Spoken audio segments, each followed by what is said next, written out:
पहाड़ों के बीच बसा एक छोटा सा गांव, जहां सूरज की पहली किरणें देवदार के ऊंचे पेड़ों से होकर धरती को स्पर्श करती थीं।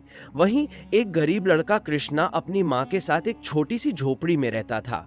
कृष्णा का जीवन कठिनाइयों से भरा था, लेकिन उसके दिल में ईश्वर के प्रति अटूट आस्था थी। वह बचपन से ही सुनता आया था कि भगवान उनकी मदद करते हैं जो खुद की मदद करते हैं। यह बात उसके दिल में घर कर गई थी।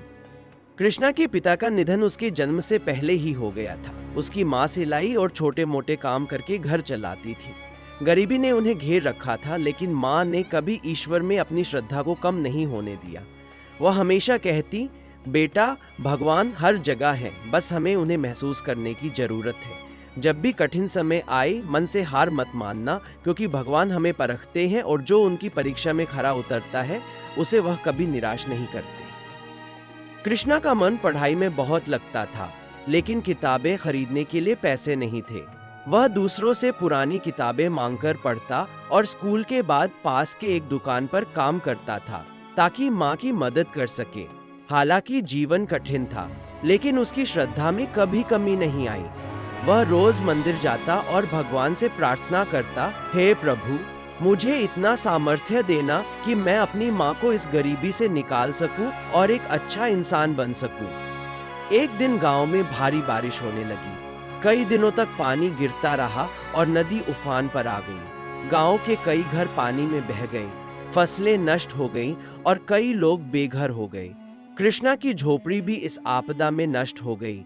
माँ और बेटा अब बिना छत के रह गए थे। यह कृष्णा के जीवन की सबसे कठिन घड़ी थी, लेकिन उसने माँ की बात याद रखी, भगवान हमें परखते हैं। वह गांव के मंदिर में गया और भगवान के चरणों में सिर झुकाकर बोला, हे प्रभु, आपने मेरी परीक्षा लेनी शुरू कर दी है, लेकिन मैं हार मानने वालों में से नहीं हूं। आप देखना, मैं मेहनत करूंगा और अपनी तकदीर खुद लिखूंगा। अगले दिन कृष्णा ने एक नया फैसला लिया।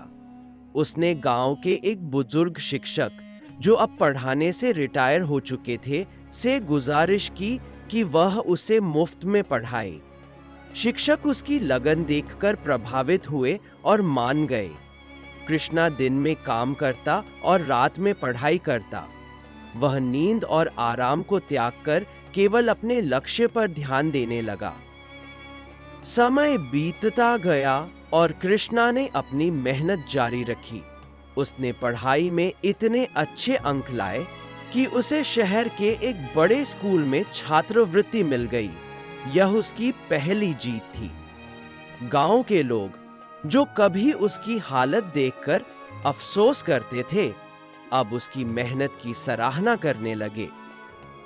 कृष्णा ने शहर जाकर और भी कठिन परिश्रम किया।